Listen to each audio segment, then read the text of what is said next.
preguntaba algo que, digamos, sobre todo pensando un poco en algo que decís incluso en el prólogo de tus paseos con Jimena en el año 60 y pico y demás, ¿qué de esa época en donde todavía todavía vivís con tus padres, excesos muy chica en los 60, qué de esa época te resulta revisitado por vos como investigadora? ¿Cómo te sentiste en ese proceso de tomar algo que era parte de una experiencia como objeto de estudio?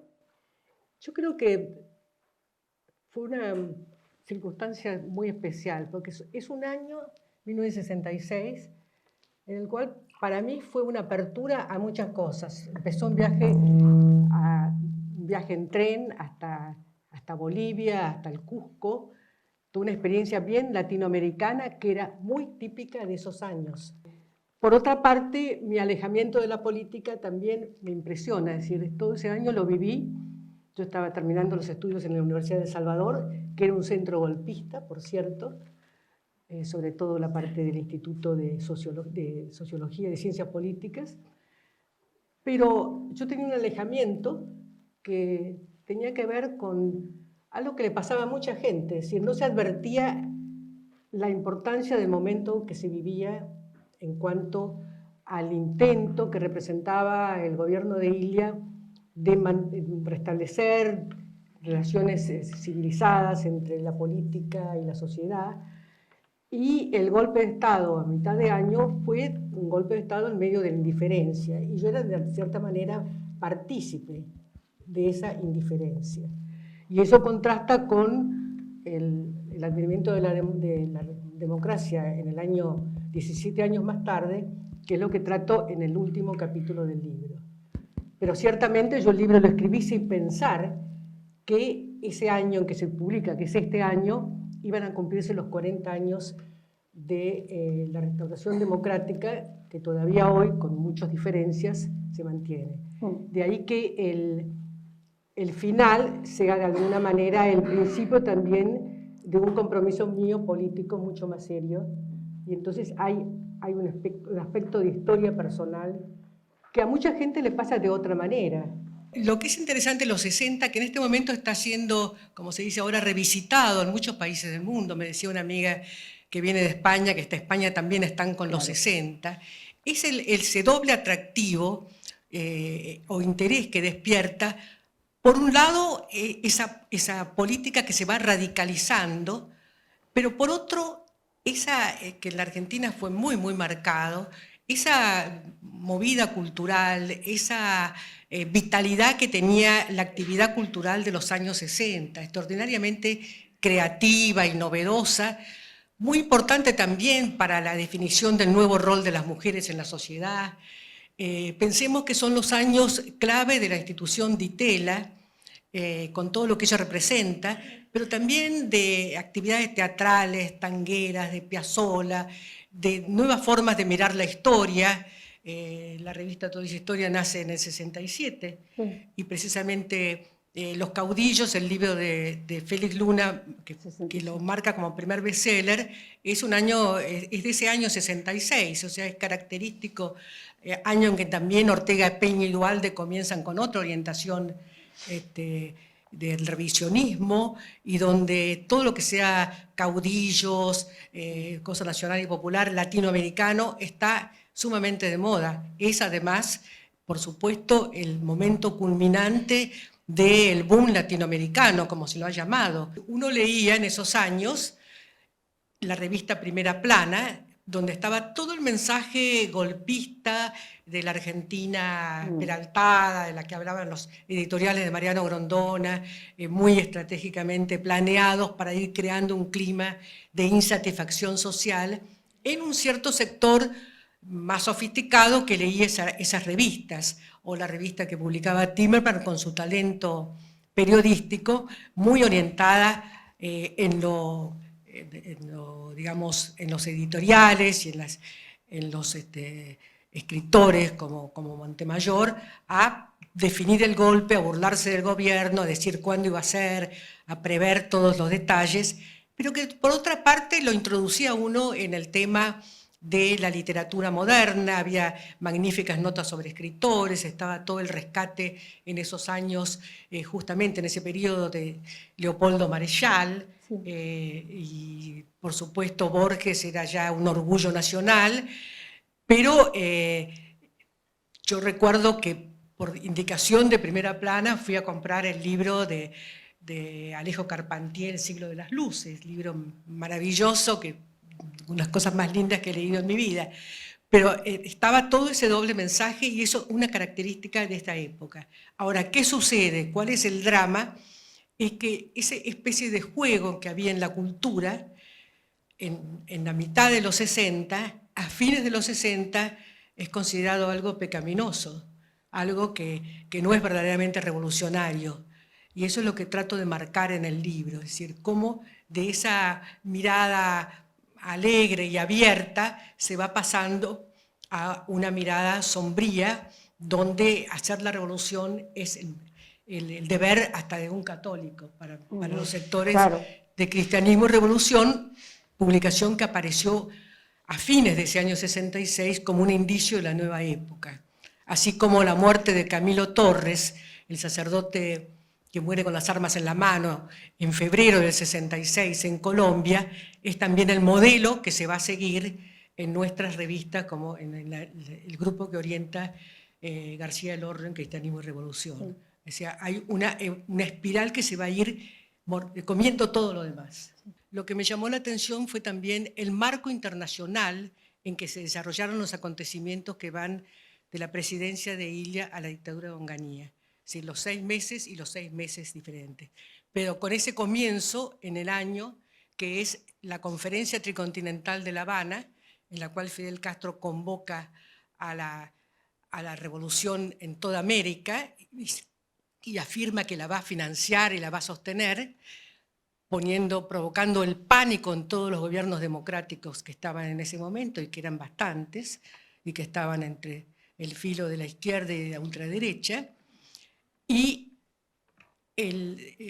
digamos, la difusión de las doctrinas del Concilio Vaticano II que crean una nueva situación en el catolicismo. Es decir, más una cantidad de acontecimientos que tuvieron que ver con todo esto. La guerra de Vietnam estaba también como un escenario internacional que invitaba a la lucha antiimperialista, etc. En uno de los capítulos, Rosendo Fraga hace referencia a lo que se pudo haber evitado. Yo particularmente creo que nada se puede evitar, digamos, porque no creo en lo que sería una especie de lectura contrafáctica, qué hubiera pasado si Ilia tal cosa, si Ilia hacía tal reforma o no. Y no creo en eso porque en realidad lo que tiene presente Ilia en la cabeza es lo que le había pasado a Frondizi. Se dio una y tuvo 32 planteos militares, y él eso lo sabía. Entonces, te quería preguntar tu posición respecto a lo que decía Rosendo Fraga.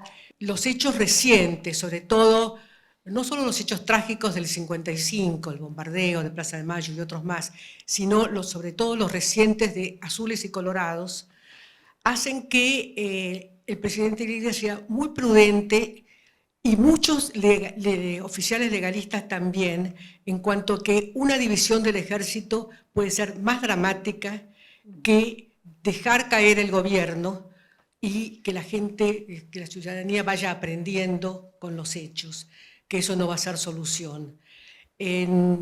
Por todo lo que aparece en los datos con los cuales uno puede contar, Ilia optó por no ofrecer resistencia armada, y los oficiales legalistas que estaban con él, de la Marina también, porque la Marina no fue golpista, aceptaron ese punto de vista. Es decir, no sabemos digamos, íntimamente hay muchas también declaraciones del presidente Ilia cuando de los sectores opositores le dicen, bueno, ¿por qué no incorpora a otros partidos? ¿Por qué no cambia de ministro? ¿Por qué no acepta esto? ¿Por qué no acepta lo otro? ¿Por qué no interviene Tucumán? ¿Por qué no interviene la universidad? Ilia responde, por ejemplo, el cambio de ministros que tantas veces hizo Frondizi no evitó su final. Es decir, el que reclama va a reclamar siempre más. Y los ministros que él tenía, que era un grupo homogéneo, que era todo muy de la intransigencia radical, es decir, eran todos del mismo partido radical, pero de las distintas ramas. Él era de la intransigencia cordobesa, de la línea de Sabatini, pero estaban también los unionistas, cuyas figuras más notables era el canciller Zabal Ortiz, gran canciller ciertamente, y el ministro de Defensa, Suárez, y estaban también los balvinistas, a los cuales pertenecía, por ejemplo, Pugliese, figura que está también vinculada a los 40 años de democracia, porque fue una de las figuras claves. La unión del Alfonsín con el balvinismo de la provincia fue también lo que marcó el comienzo del triunfo de Alfonsín, ¿no?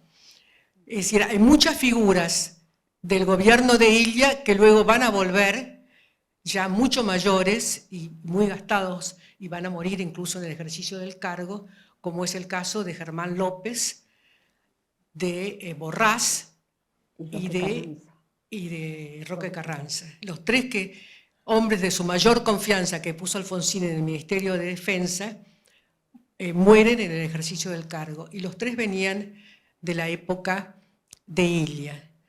Donde lo que yo también quise remarcar en el libro es la calidad del gobierno de Illa en aspectos que se han estudiado relativamente poco. Por ejemplo, en el tema económico, en el tema plan de desarrollo, en el tema educación, en el tema acción por la salud pública.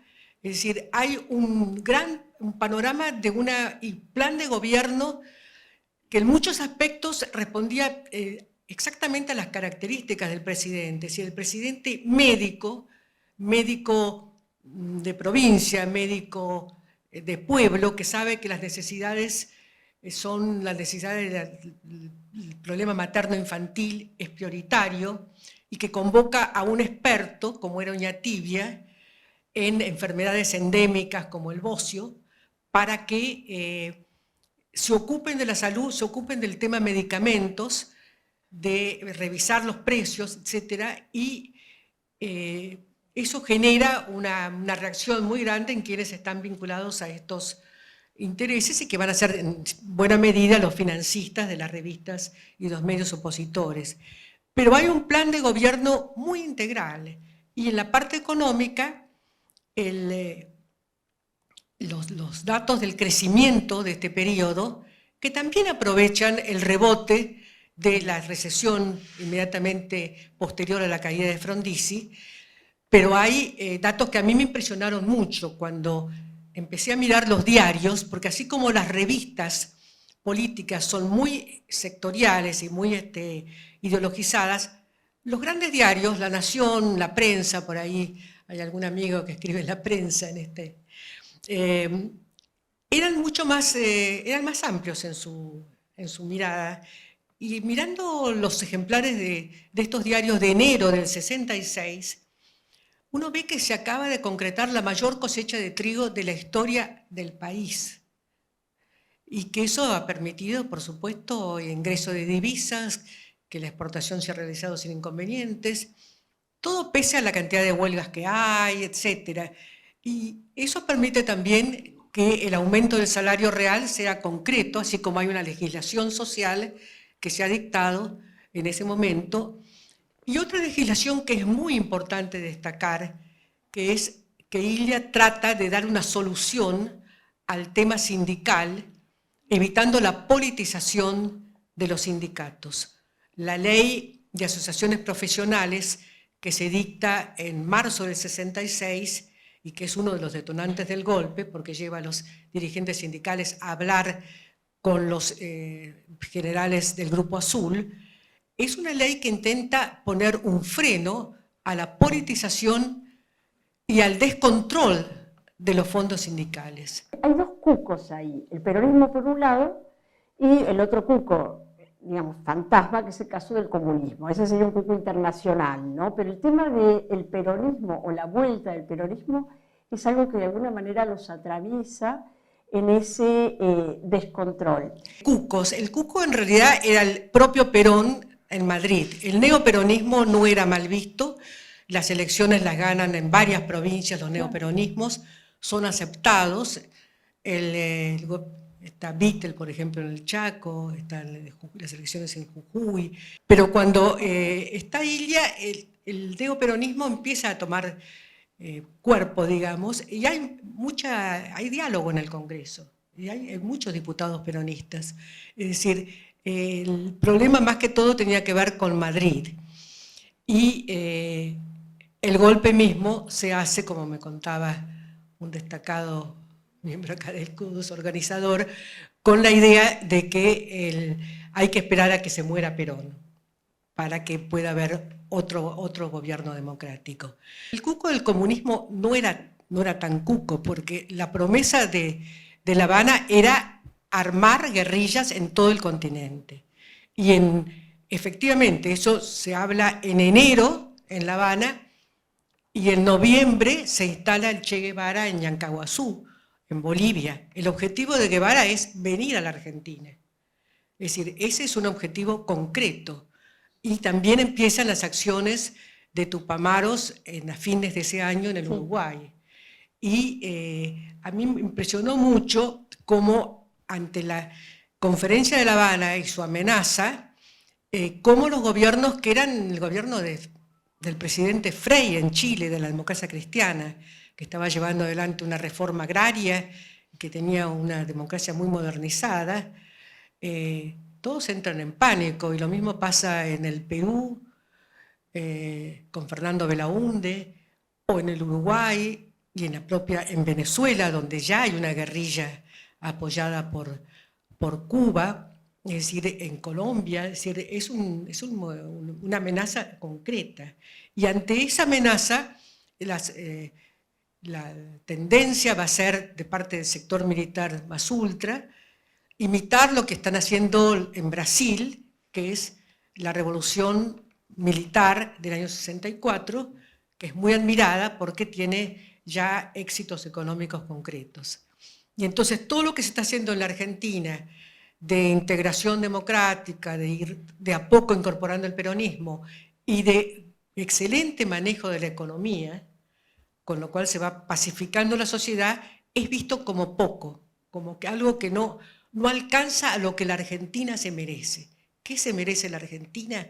Se merece los 70, que es en realidad lo que pasa después. El año también queda partido en dos por la intervención en las universidades, que se produce, muy conocida, la noche de los bastones largos, el apodado, pero ocurre en julio, o sea, un mes después del golpe militar, porque una de las exigencias de los golpistas era intervenir la universidad. Y en eso Ilia no iba a transar, porque tenía experiencia de luchas universitarias desde su juventud y no consideraba que eso fuera una amenaza. Pero lo que sucede con este golpe a la universidad que en realidad es la universidad nacida 10 años antes, la Universidad de la Reforma, reformista netamente, donde podía enseñar Jorge Luis Borges, acá también hay gente que ha asistido a sus clases, y podían enseñarse todas las últimas teorías económicas, sociales, y donde había una gran libertad, y donde el rector pertenecía al humanismo universitario. Esa universidad va a ser reemplazada por una universidad donde en realidad van a aparecer las cátedras nacionales y va a aparecer todo lo que va a ser después la izquierda, la nueva izquierda nacional. Y luego Ilia va a permanecer, y a mí eso me llamó la atención cuando pensé que, bueno, estoy terminando el libro, son los 40 años de democracia, ¿qué significa esto? Y allí recordé cómo fue los últimos días de Ilia, que fueron precisamente en los momentos en que su partido, en el cual él le había creído como un instrumento de pacificación y de gobernabilidad, volvía a ser candidato a gobernar el país. Es decir, a mí la reivindicación de Ilia que tiene lugar después de Malvinas hasta su muerte, que es en enero del 83, es muy, muy impresionante, porque ahí yo sí participaba en la política, y recuerdo la emoción, estos días se está recordando el 30 de octubre del 83, pero yo recuerdo el primer acto de proclamación de la fórmula Alfonsín Martínez en el Luna Park a fines del año 82, y cómo la gente joven salía cantando vamos a hacer gobierno otra vez, como en el 63. Y en ese momento estaba internado y se estaba muriendo en un hospital de Córdoba, y allí llegaron, ¿quiénes? El matrimonio Alzogaray a pedirle perdón, el matrimonio de Julio Alzogaray y su esposa, porque ellos habían sido quienes habían sufrido en carne propia esa violencia de los 70, con la muerte de un hijo que estaba en la guerrilla y otro hijo que fue exiliado. Es decir, esta gente que había sido artífice del golpe venía a pedirle perdón a quien había sido depuesto en ese momento. Y lo mismo el coronel que lo sacó a empujones de la Casa de Gobierno, también le pidió perdón y le habló de la lección de civismo que le había dado Ilia. A fines del 65 ya una nota de confirmado que era expresamente para el golpe, con la dirección de Timerman, anunciaba cómo iba a ser el golpe, y efectivamente fue así 6 meses después. Y después había también partidos políticos que, por su descontento con lo que había pasado antes, Frondizi, por ejemplo, estaba indignadísimo con el tema de la anulación de los contratos petroleros, y también con la oposición que le habían hecho los radicales del pueblo a su gobierno, de manera que él estuvo abiertamente con el golpe. Y los partidos de centro no. Había algunos dirigentes que sí, otros no. Pero en el caso de Frondizi sí, muy claramente. Sí, yo creo que cuando la política fracasa en arbitrar, en buscar soluciones, en invitar al diálogo, el otro camino es la violencia o la figura hegemónica o salvadora, ¿no? Es decir, yo creo que toda la historia nuestra tan dramática del siglo XX nos hace reflexionar sobre ese tema. Y el momento que nos está llevando también el mal uso de la política en estos últimos años, donde la política se ve como un triunfo personal, no como una vocación, sino como una forma de ascenso, de enriquecimiento, también es una forma de desacreditar a la política, y eso es uno de los males de nuestro tiempo. Sí, la división básica es la de la intransigencia de Frondizi, a la cual ya me he referido, y el radicalismo del pueblo, es decir, había un encono muy grande entre ambos partidos, y yo creo que además ese encono que surgió a partir de las candidaturas presidenciales en el año 1957 afectó muchísimo a la marcha de la República en los años siguientes, ¿no? Es decir, afectó mucho, tuvo consecuencias con el pacto Perón-Frondizi y se ve también aflorar nuevamente en el 66. La figura de Perón se está volviendo central nuevamente en este periodo. No lo era, es decir, pero Perón empieza a tomar cada vez más fuerza a partir de cuando él advierte que el metalúrgico Bandor quiere dejarlo en Madrid, de alguna manera, quiere tomar su lugar. Él manda a su emisaria, que es Isabelita, para que apoye a José Alonso y a los peronistas de pie.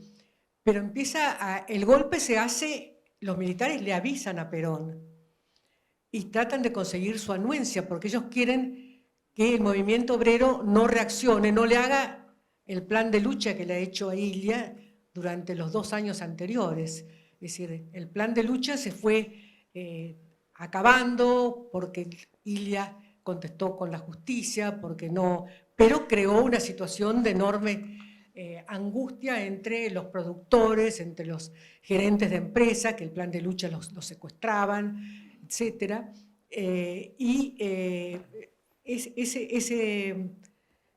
Ese problema de Perón se trata de conversar con Perón, y que Perón manda cartas diciendo que va a respetar esto. Por supuesto que a fin de año Perón ya no cumple ese compromiso y se considera desligado cuando hay una gran huelga de portuarios, ya durante la dictadura de Onganía, que hace que el peronismo empiece a separarse de este gobierno con el cual en los primeros meses hubo buena relación. Y quien fue más beneficiado con esta buena relación fue Bandor, porque el convenio de los metalúrgicos se firma en la Casa Rosada, con apoyo del gobierno militar. Pero todo esto crea también tensiones en otros sectores, porque los empresarios metalúrgicos no les gusta que el gobierno se meta con los convenios colectivos. Es decir, hay toda una situación que va a culminar cuando el propio gobierno de Onganía le dé las obras sociales a los sindicatos. Es decir, eso es un proceso que tiene que ver con una especie de idea de una Argentina corporativa, que es lo que está presidiendo ese gobierno de Onganía, cuyo modelo es la España de Franco, la España del desarrollismo franquista. Ese es el gran modelo de Onganía, mucho más que el Brasil, porque un militar argentino no podía tener como modelo, sino como rival a un militar brasileño. Pero el modelo franquista es muy importante en estos años. El tema de los laboratorios son dos leyes que se dan en el principio del gobierno de Ilia para controlar el precio de los medicamentos, que se considera que está por encima de lo que debería estar.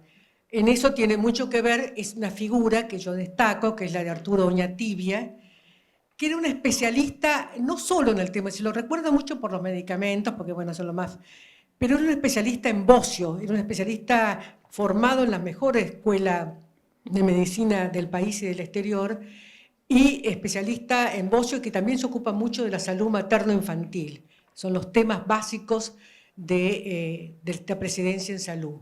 Y lo que hace con los precios de medicamentos es rebajarlos, ver cuáles son exagerados, pero esto en un momento en que hay inflación, porque uno de los males de la economía es que la inflación es importante, provoca constantes fricciones con el sector farmacéutico y sobre todo con un sector de las farmacéuticas suizas, que son los que están, muchos son los que financian estas revistas y esta campaña periodística que mencionamos.